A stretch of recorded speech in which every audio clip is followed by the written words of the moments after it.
These samples were for part 3, casting the internal space of a vessel.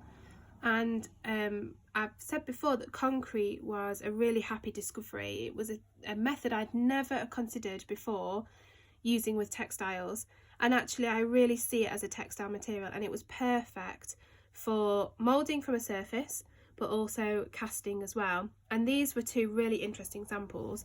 So the first one, this one, is casting using an onion bag, and it created a really interesting pattern. First of all, the shape of the way that it cast create this bulbous round feel that actually was really weighty and heavy, but because when it was drying it hung and was draping down, the weight of it has pulled these creases all the way around where the bag has gathered, which really interesting ridges.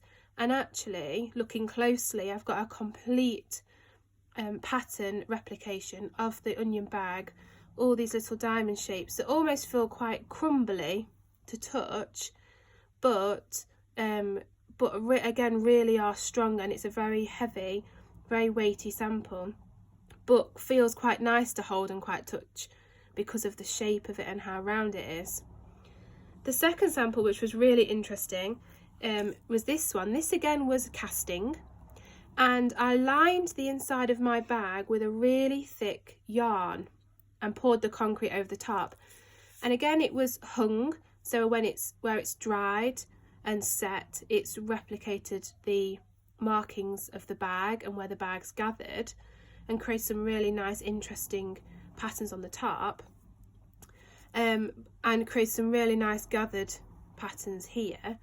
But when I pulled the yarn out of this sample, it's hairy, so it's where the yarn has got trapped into the concrete, and because it was a thick and actually a soft yarn, it's created a really hairy sample. There's fibres still in there, and fibres stuck into the concrete. So whilst it feels heavy and it's strong and it's weighted, we've then got these delicate fibres still stuck into the concrete, which completely made me smile, and was a happy discovery that I found when using the concrete.